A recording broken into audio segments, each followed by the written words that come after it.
दोस्तों एक ट्रेन 6 घंटे लेट थी। यात्रीगण बहुत ज़्यादा परेशान हो जाते हैं। एक लड़की कुछ ज़्यादा ही, बल्कि यूँ कहा जाए कि वह कुछ ज़्यादा ही परेशान हो जाती है, क्योंकि किसी भी हालत में उसको अगले दिन दिल्ली पहुंचना था, बहुत ज़रूरी था। दोस्तों बार बार खिड़की के पास जाती और पूछताछ केंद्र से पूछताछ करती। जब उसे पता था कि गाड़ी छः घंटे लेट हो चुकी है, उसके बावजूद इस बीच में वह 5-6 घंटे बार बार जाकर पूछताछ केंद्र पर जाकर उनका दिमाग चाट लेती है। उसके बाद दोस्तों किसी तरीके से इसी तरह प्लेटफॉर्म पर वह चहलकदमी करती रहती है, इधर उधर लोगों से बात करके वह 6 घंटे काट लेती है। तभी फिर पता चलता है कि ट्रेन 4 घंटे लेट और हो चुकी है। तो यह सुनती है तो वह रोने लगती है। जब उसकी आंखों में आंसू आ जाते हैं, एक लड़का चुपचाप इसको देख रहा था और इसके दर्द को महसूस करता है। दोस्तों दोस्तों जैसे तैसे करके 4 घंटे बीतते हैं। तभी यह पता चलता है कि ट्रेन को रद्द कर दिया गया है, कैंसिल की जा चुकी है। दोस्तों उसके बाद उस लड़की के ऊपर जो गुजरती है, आइए जानते हैं कि वो लड़की कौन थी, कहाँ जा रही थी, ऐसा भी क्या परेशानी थी, आइए जानते हैं इस पूरी का वीडियो में। लेकिन वीडियो में आगे बढ़ने से पहले बस आपसे यही रिक्वेस्ट है कि इस वीडियो को लाइक कर दीजिए, चैनल पर नए हो तो सब्सक्राइब कर लीजिए, ताकि मेरा हौसला बढ़ता रहे। जब मुसीबत आती है तो चारों तरफ से आती है, इस लड़की की चारों तरफ से आती है। उस लड़की के साथ भी वही हुआ। वह उत्तर प्रदेश के बस्ती रेलवे स्टेशन पर वैशाली एक्सप्रेस का इंतजार करती है। दिल्ली जाना था उसको, लेकिन जब उससे पता चलता है कि ट्रेन 2 घंटे लेट है, तो वह अपने घर से ही 2 घंटे लेट आती है। जब वह स्टेशन पहुंचती है तो उसके बाद उसको पता चलता है कि ट्रेन अभी 4 घंटे और लेट है, यानी कि 6 घंटे लेट हो चुकी है। उसके बाद वह 6 घंटे किसी तरीके से स्टेशन पर काटती है। वहाँ पर चहलकदमी करते हुए, लोगों से बात करते हुए, वह अपने मोबाइल को बिल्कुल भी नहीं देखती, क्योंकि उसका मोबाइल में मन नहीं लग रहा था।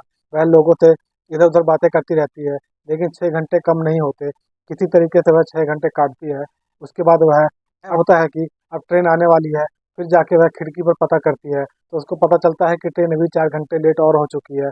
अब जब उसको यह पता चलता है कि 4 घंटे और लेट है, तो वह जब सुनती है तो वह जोर जोर से रोने लगती है। इंक्वायरी विंडो पर जो व्यक्ति बैठा होता है, उसको उसको देखकर उसको बहुत तरस आता है। वह पहली बार यूँ किसी को देख रहा था कि लेट होने पर कोई इस तरीके से रोता है। लेकिन दोस्तों वह कुछ कर नहीं पा रहा था। हालांकि वह जो लड़की होती है वह उससे भी बहुत ज़्यादा तंग आ चुका था, क्योंकि वह लड़की कम से कम 20 बारी जाके पूछती है कि ट्रेन कहाँ है, क्यों नहीं आ रही है, आप कुछ करते क्यों नहीं।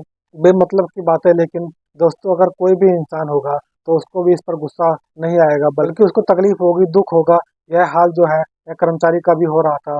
दोस्तों वह क्या कर सकता था, उसके बस में कुछ भी नहीं था। वह धीरे धीरे उस लड़की को अपने पास बुलाता है, उससे बोलता है कि देखो, 99% चांस है कि वह ट्रेन कैंसिल हो जाएगी। तो वह कहता है कि जहाँ तक मेरा अंदाजा है, हम लोगों को भी यह कंफर्म नहीं होता है कि मैं यह बता नहीं सकता कि ट्रेन पक्का ही कैंसिल हो चुकी है कि वह आएगी, कुछ कहा नहीं जा सकता। रद्द भी हो सकती है, सिर्फ मैं तुम्हें बता रहा हूँ। वह कहता है कि आखिर क्या बात है, तुम दिल्ली दिल्ली आखिर क्यों जाना चाह रहे हैं, क्यों इतना परेशान हो, आखिर क्या मुसीबत है। तो वह जो लड़की होती है वह उसको अपनी पूरी कहानी बताती है कि मेरे भैया और मेरी मम्मी हॉस्पिटल में एडमिट है, वो बहुत बुरी तरह से घायल है।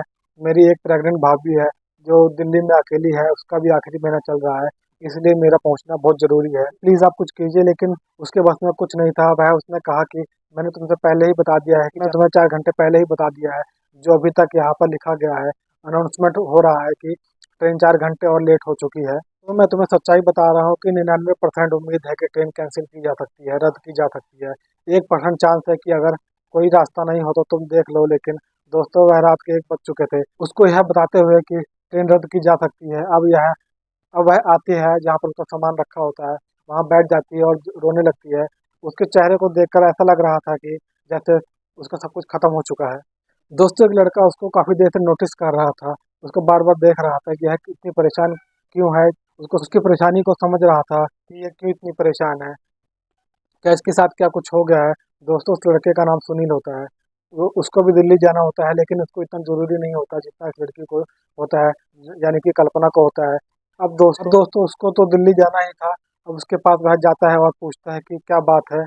तो वह उससे पूछता है कि क्या बात है, तुम ऐसे क्यों रो रही हो। तो वह उसको अपनी परेशानी बताती है। दोस्तों लड़की अकेली थी। वह उससे बताती है कि मुझे जाना बहुत ज़रूरी है, क्योंकि वहाँ पर मेरे हॉस्पिटल में मेरी मम्मी और मेरे भैया एडमिट हैं, बहुत बुरी तरह घायल हो चुके हैं। और जो मेरी भाभी है वह प्रेग्नेंट है, और उनका भी आखिरी महीना चल रहा है। वहाँ से मेरे को बार बार फ़ोन आ रहा है, मैं बहुत परेशान हो रही हूँ। खिड़की पर मुझे यह बताया जा रहा है कि ट्रेन शायद रद्द हो सकती है, कैंसिल हो सकती है। लेकिन उन्होंने कहा कि लेकिन उन्होंने कहा था कि ये तो यह तुम किसी को मत बताना, नहीं तो बहुत बुरी मुसीबत हो जाएगी। अब दोस्तों वह लड़के को यह बात पता बता देती है। अब दोस्तों कहीं न कहीं उसको भी लग रहा था कि ट्रेन कैंसिल हो जाएगी। दोस्तों वह लड़की से कहता है कि एक काम करते हैं, मुझे दिल्ली जाना है और तुम्हारा भी जाना बहुत ज़रूरी है। तो मेरे पास गाड़ी है, अगर तुम्हें चलना है तो अगर तुम चलना चाहो तो मैं तुम्हें अपने साथ दिल्ली ले जा सकता हूँ। दोस्तों वह जब लड़की यह बात सुनती है, तो वो मानो कि उसको अपने कानों पर विश्वास नहीं होता। वह बोलती है कि आप क्या कह रहे हो? तो वह कहता है कि मैं दिल्ली जा रहा हूँ, मेरे पास गाड़ी है। अगर तुम्हें चलना हो तो सिर्फ मैं तुम्हें कह रहा हूँ, तुम चल सकती हो। अब दोस्तों वो अब दोस्तों वह तुरंत तैयार हो जाती है, कहती है कि प्लीज़ ऐसा कुछ करो, मुझे पहुँचा दो, मैं बहुत मेहरबानी होगी आपकी।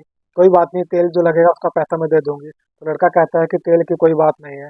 अब इधर जो खिड़की पर जो व्यक्ति बैठा था, उस उसकी शिफ्ट चेंज हो जाती है, उसकी जगह पर दूसरा बंदा आ जाता है, तो वह अंदर से निकल कर प्लेटफ़ॉर्म पर आता है और उस लड़की को देखने की कोशिश करता है कि वह लड़की कहाँ पर है।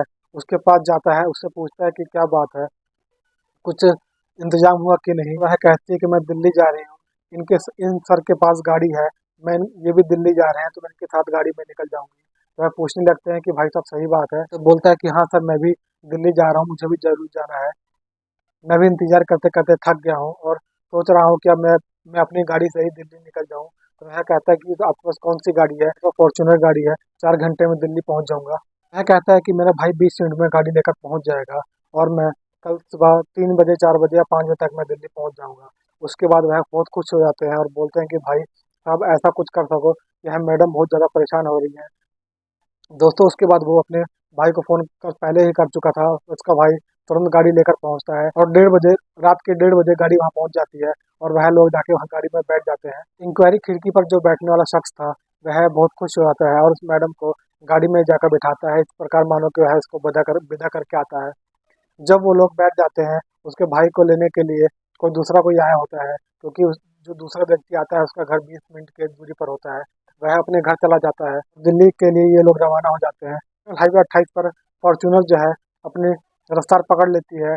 सुनील ड्राइविंग सीट पर बैठता है और अपनी बगल वाली सीट में कल्पना को बिठा लेता है। कल्पना बहुत खुश हो जाती है कि आखिरकार मैं दिल्ली जा रही हूँ, लेकिन उसको नहीं पता था कि इसके सामने जो मुसीबत है, उससे भी कड़ी बड़ी मुसीबत उसका इंतजार कर रही है।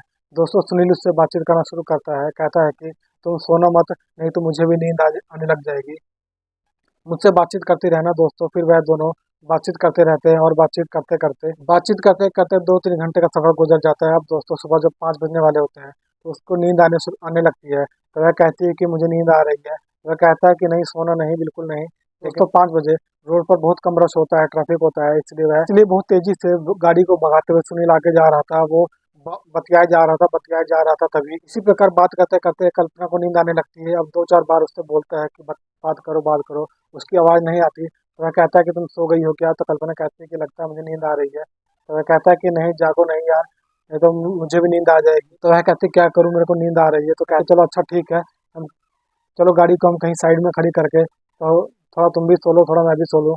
लगभग तो वह कानपुर पहुंच चुके थे, इतनी देर में जाते हैं एक होटल के आगे अपनी गाड़ी को लगाते हैं और एक कमरा बुक करते हैं। दोनों लोग जाकर उसमें आराम करने लगते हैं। कल्पना पहले थोड़ा घबरा रही थी, तो वह उसके साथ जाने के लिए कमरे में, तो वह कहता है कि भरोसा रखो, मैं शरीफ खानदान से हूँ, जैसा तुम सोच रहे हो ऐसा कुछ भी नहीं है, आराम कर लो, ज़्यादा वक्त नहीं है। दोस्तों दोनों लेट जाते हैं। अगला दिन दोनों अलग अलग बिस्तर पर सो जाते हैं, उनकी आंख लग जाती है। सुनील 4 घंटे का अलार्म लगाता है। दोस्तों जैसे ही 9 बजते हैं, अलार्म बज पड़ता है। वह हड़बड़ा कर सुनील उठता है और देखता है कि वह अभी सो रही है, तो उसको भी जगाता है। बोलता है कि यार चलो, नहीं तो लेट हो जाएंगे। दोस्तों दोनों उठते हैं, फ्रेश होते हैं, उसके बाद वह जल्दी जल्दी में चाय मंगवाते हैं, नाश्ता करते हैं और वहां से निकल लेते हैं। जब रास्ते में दोनों जा रहे होते हैं, तो बार बार उसकी भाभी का फोन आ रहा होता है। उसी वक्त एक लड़की का फोन आता है, "हाँ, वो जो तुम्हारा बॉयफ्रेंड था नितिन, वह यार शादी करने जा रहा है आज।" वो कहती है कि क्या बात कर रही हो? वह बोलती है कि मैं सच कह रही हूँ। वो कहती है तुझे नहीं पता है? वह बोलती है कि मुझे बिल्कुल भी नहीं पता है। वो कहती है कि हाँ, वह शादी करने जा रहा है। अब दोस्तों एक तो वह अपने परिवार से परेशान थी और दूसरी तरफ उसके बॉयफ्रेंड जो शादी कर रहा था, उसकी उसकी बात सुनने के बाद वह चिंता में हो जाती है। अब और उसकी टेंशन बढ़ जाती है। अब दोस्तों सुनील उससे कहता है कि क्या बात है, किससे बात कर रही हो, कौन शादी करने जा रहा है? तो वह उससे बोलती है कि ऐसी कोई बात नहीं है। उससे बोलता है कि सच बताओ क्या बात है, इस तरीके से मेरा भी टाइम पास हो जाएगा, मुझे नींद भी नहीं आएगी, मैं तुम्हारी कुछ बातें भी समझ जाऊंगा। दोस्तों वह कहती है कि मेरा एक दोस्त है, मुझसे शादी करने का वादा किया था, हम दोनों एक दूसरे से प्यार करते थे, अब देखो कि वह किसी और से शादी करने जा रहा है। अब मेरे समझ में नहीं आ रहा है कि मैं क्या करूं। वह रोने लगती है। फिर सुनील कहता है कि जब वो तुमसे शादी नहीं करना चाहता तो तुम उसके क्यों पीछे पड़ी हो। कहती है कि मैं कहाँ उसके पीछे पड़ रही हूँ, वही मेरे पीछे दिन रात पड़ा रहता था, मेरे पाँव पकड़ता था कि मुझसे शादी कर लो। मैं तुम्हें कहता था कि मैं तुम्हारे अलावा किसी को नहीं देखूंगा, अगर मैं किसी को देखूंगा तो मेरी आंखें फोड़ देना। अब वह कहती है कि अब मैं चलकर पहले उसकी आंखें फोड़ूंगी। दोस्तों इस तरीके से वह बातचीत करने लगते हैं। तो सुनील हंसने लगता है, बोलता है कि वाकई में लड़कियां पागल होती है। दोस्तों फिर सुनील कहता है कि जैसे उसने तुम्हें छोड़ दिया तुम भी उसको छोड़ दो, क्या फर्क पड़ता है। तो वह कहती है कि ऐसे कैसे उसको छोड़ दूंगी, उसको बिना सबक सिखाए मैं नहीं छोड़ूंगी। वह कहती है कि मुझे इस पर पहले ही शक होता था, वह इस हद तक चला जाएगा, आगे बढ़ जाएगा। दोस्तों वह परेशान हो जाती है। तो सुनील कहता है कि अच्छा चलो कोई बात नहीं, एक बार तुम उसको फोन लगाओ, फोन को स्पीकर पर रखो, उससे बोलो कि मर जाऊंगी तुम्हारे बिना, जरा देखे कि वह क्या कहता है। दोस्तों कल्पना कहने लगती है कि वह मेरा फोन नहीं उठाता है। तो वह कहता है कि चलो कोई बात नहीं, एक बार मिला के तो देखो उठाता है कि नहीं उठाता, ही पता लग जाएगा। तो वह नितिन को फोन करती है। नितिन उसका फोन उठा लेता है, कहता है कि क्या बात है कल्पना। कल्पना कहती है कि मेरा फोन क्या आज कैसे उठा लिया। तो नितिन बोलता है कि तो फिर मैं काट दूं फोन को। तो वह कहती है कि नहीं काटना मत, मैंने सुना है कि तुम शादी करने जा रहे हो। तो कहता है कि हाँ मैं शादी करने जा रहा हूँ। तो वह कहता है तुमने किससे सुना। तो वह बोलती है कि मुझे पता चल गया है, और क्यों शादी करने जा रहे हो। नितिन कहता है कि मेरी मर्जी, मैं जहाँ मर्जी शादी करूँ या ना करूँ, तुम्हें क्या लेना। तो कल्पना कहती है कि तुमने मुझसे वादा किया था भूल गए। तो वह कहता है कि हाँ मैं भूल गया। तो वह कहती है कि मैं तुम्हारे बिना नहीं जी सकती। तो वह कहता है कि जियो या मरो, मुझे इससे क्या करना है, तुम्हारी मर्जी, क्या कर सकता हूँ। फिर उसको नितिन कहने लगता है कि तुम ज्यादा भाव खाती हो, ज्यादा शरीर बनती हो, तो मैं क्या करूँ। है बोलती है कि इसीलिए तुम मुझसे शादी नहीं कर रहे हो। तो वह कहता है कि हाँ मैं इसीलिए तुमसे शादी नहीं कर रहा हूँ, 1 साल हो गया तुम्हें, तुमसे प्यार करते हुए मुझे कुछ मिला ही नहीं। मुझे तो वह कहती है कि क्यों नहीं, मैं तुम्हारे साथ फिल्में देखने गई, कई जगह घूमने गई, चिड़ियाघर गई, अक्षरधाम गई, क्यों तुम्हारे साथ गई नहीं हो। तो वह बोलता है कि यह तो कोई जिंदगी थोड़ा ना होती है, उस दिन जो मैंने तुमसे कहा था तुमने उस दिन मेरे को मना कर दिया। वह कहती है कि अच्छा मैंने वो बात नहीं मानी, जिससे तुम शादी कर रहे हो वह मान गई है क्या। तो वह बोलता है कि सब कोई एक जैसा नहीं होता, आजकल सबसे पहले यही होता है। अब दोस्तों जब वह बात सुनती है तो वह दुखी हो जाती है। अब दोस्तों उससे झगड़ा करते हुए, मुझे पता नहीं था कि तुम इतने बदतमीज हो, आऊंगी दिल्ली तो बताऊंगी तुम्हें। फिर वह देख, वह कहती है तुम कैसे शादी करते हो। वह कहता है कि तुम आ जाओ। वह बोलता है कि आ जाओ कोई दिक्कत नहीं है, थोड़ा फूल लेकर आना हम दोनों के ऊपर बरसाने के लिए, क्योंकि मैं शादी करने जा रहा हूँ, तुम फूल बरसाओगे तो अच्छा लगेगा। दोस्तों वह उसके गले पर नमक छिड़क रहा था। यह बात सुनकर जो सुनील होता है वह जोर जोर से हंसने लगता है। और दोस्तों वह रोने लगती है, कहती है कि तुम्हें हंसी सूझ रही है या मेरी जान निकल रही है। अब दोस्तों इधर बार बार उसकी भाभी का फोन आ रहा था। हॉस्पिटल में उसके भैया और मम्मी एडमिट होते हैं। वहां पर जाने के लिए कोई नहीं होता। दोस्तों जो सुनील होता है वह अपने कुछ लोगों को फोन करता है कि यार ऐसे ऐसे हॉस्पिटल में जाओ, वहां पर ऐसे लोग एडमिट हैं, जरा उनकी देखभाल करो, जाना, अगर कोई बात होगी तो मुझे जरूर फोन करके बताना, है ना, कोई बात छुपाना मत। अब दोस्तों उसके बाद वह 5 बजे वहां पहुंच जाती है दिल्ली में। दोनों सीधा हॉस्पिटल जाते हैं और देखते हैं कि वहाँ उसकी भाभी जो होती है वह कुर्सी पर बैठी हुई थी। कुर्सी पर उसको देखते ही वो रोने लगती है। उसकी भाभी का भी आखिरी महीना चल रहा था, किसी तरीके से वह बैठी थी। और दोस्तों जो उसकी मम्मी और उसके भैया थे दोनों इमरजेंसी में एडमिट थे। और जो सुनील के जो लोग वहाँ पर 4-5 आए हुए थे, वो लोग इनकी देखभाल कर रहे थे, कोई किसी प्रकार की कोई परेशानी दिक्कत नहीं थी। वो लोग दोनों डॉक्टर से मिलते हैं, उसके भैया भाभी और मम्मी से मिलते हैं। वह कहते हैं कि पैसों की टेंशन मत लेना, जितना मर्जी लग जाएगा मैं लगाऊंगा। लेकिन किसी ने बोला था कि यहाँ पर पैसे नहीं लगते हैं। वो लोग कहते हैं कि कहीं प्राइवेट ले जाएं। तो वह कहते हैं नहीं ऐसी कोई बात नहीं है, यहाँ पर भी इलाज अच्छा होता है, यहाँ भी सब कुछ ठीक ठाक चल रहा है, कोई दिक्कत नहीं होती है। दोस्तों वहां पर जाने के बाद कम से कम एक तरफ से तसल्ली हो जाती है कि सारे लोग ठीक ठाक हैं। हालांकि उसकी मम्मी और जो उसके भैया होते हैं स्कूटर से गिरते हैं, उनके मुंह से खून आ जाता है, इसलिए वह उसकी भाभी जो होती है वह ज़्यादा घबरा जाती है। 1-2 घंटे होश नहीं आता। जो उसके भैया थे उनको जब कुछ ज़्यादा ही परेशानी हो जाती है, लेकिन वो भी नॉर्मल थे, कोई दिक्कत वाली बात नहीं थी। अब दोस्तों उन लोगों को तसल्ली हो जाती है कि हॉस्पिटल में सब कुछ ठीक ठाक है। भाभी से कहते हैं कि भाभी चलो कमरे पर चलो, ये लोग भी हमारे पीछे परेशान हो गए हैं, इनको चलो कुछ थोड़ा बहुत बना के खिला देती हूँ। उसके बाद वो लोग कमरे पर चले जाते हैं और कुछ देर बैठते हैं, बैठ कर बातचीत बातचीत होती है। वह शादी करने जा रहा है, मैंने भी सुना है, उसकी कल ही शादी है। तो कल्पना कहती है कि सुधा ने कहा था कि वह उनकी शादी आज ही है। तो उसकी भाभी कहती नहीं कि आज नहीं है, कल उसकी शादी है। दोस्तों उसके बाद ये लोग वहां बैठकर खाना वाना खाते हैं। सुनील जो है कल्पना से कहता है कि मुझे भी शादी करनी है, लड़की बिल्कुल तुम्हारी जैसी होनी चाहिए, शरीफ होनी चाहिए, तुम्हारे जैसे ही स्वभाव की चाहिए। तो वह बोलती है कि तुम्हें तो बहुत सारी लड़कियां मिल जाएंगी, तुम्हारे पास तो प्रॉपर्टी है, तो क्या काम करते हो। तो वह कहता है कि मैं प्रॉपर्टी डीलिंग का काम करता हूँ, और मेरे पिताजी भी डीलिंग का काम, प्रॉपर्टी डीलिंग का काम करते हैं, यहीं पर मेरा मकान है दिल्ली के अंदर सरोजनी नगर में। वह बोलते हैं कि अच्छी बात है। तो वह कहता है कि अगर तुम अपने बॉयफ्रेंड से फ्री हो जाओ, अगर उसकी यहीं शादी हो जाती है तो तुम मेरे बारे में जरूर सोचना। तो कल्पना कहती है कि इतना कुछ जानने के बाद भी तुम मुझसे शादी करना चाहोगे और मेरे लिए क्या बात कर रहे हो। सुनील कहता है कि सब कुछ जानने के बाद ही तुम मुझे अच्छी लगने लगी हो, अगर हो सके तो मेरे बारे में जरूर सोचना। लेकिन कल्पना कहती है कि कल उसकी शादी हो जानी है तो तुम एक काम करोगे। तो वह बोलता है कि क्या काम है। तो वह कल्पना कहती है कि मुझे उसको जलाने के लिए अगर तुम मेरे पति बनकर हम दोनों उसकी शादी में चलेंगे तो कैसा रहेगा। तो वह कहता है कोई बात नहीं, ठीक है, मैं कल आ जाऊंगा, हम दोनों चलेंगे और उसकी शादी में तो देखूंगा कि जिससे तुम इतना प्यार करते हो, जिसको तुम्हें छूने नहीं दिया, आखिर वो कैसा है, देखने में कैसा लगता है। अब दोस्तों हॉस्पिटल की भागदौड़ करने के बाद वह बीच में से टाइम निकालते हैं और दोनों बिल्कुल फर्स्ट क्लास में बिल्कुल तैयार होकर पति पत्नी की तरह, बिल्कुल नई न्यू मैरिड की तरह दोनों तैयार हो जाते हैं। उसके बाद वह शादी में पहुंचते हैं जहाँ पर नितिन शादी कर रहा था। जब वह कल्पना को देखता है, सुनील जब वह कल्पना और सुनील को देखता है, जोड़ी को देखता है, तो वह देखते रह जाता है। साड़ी पहनकर बहुत ही सुंदर लग रही थी देखने में, और उसके सामने जो उसकी दुल्हन बैठी थी वह भी उसके सामने बिल्कुल फीकी लग रही थी। तो कल्पना उस लड़की को घूरती और नितिन को ही सामने एक्टिंग करने लग जाती है। देखो मेरा पति है, कि तुम क्या सोच रहे थे कि मैं सिंगल हूँ, तुमसे पहले ही मैंने शादी कर लिया है। इस तरीके से दोनों वह नाटक करने लगते हैं। उसके बाद दोनों सीरियस हो जाते हैं। दोनों शादी में आने के बाद दोनों अपने अपने काम में लग जाते हैं। 15 दिन बाद भाभी को एक सुंदर सा बेटा पैदा होता है, और भैया और जो उसकी मम्मी होती है, दोनों को 4 दिन के बाद हॉस्पिटल से डिस्चार्ज कर दिया जाता है।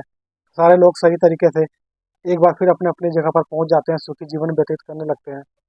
लेकिन दोस्तों सुनील और कल्पना में भी प्यार हो चुका था, और कुछ दिनों बाद कल्पना और सुनील भी एक दूसरे से शादी कर लेते हैं। दोस्तों कल्पना जो है उस लड़के के लिए भले ही कोई मायने नहीं रखती थी, लेकिन सुनील की उसने दुनिया ही बदल दी थी। दोस्तों उसके बाद दोनों गाँव जाते हैं, तो एक बार फिर वह स्टेशन पहुंचते हैं, उस खिड़की पर बैठे हुए कर्मचारी से मिलते हैं और उसको अपनी पूरी बात बताते हैं।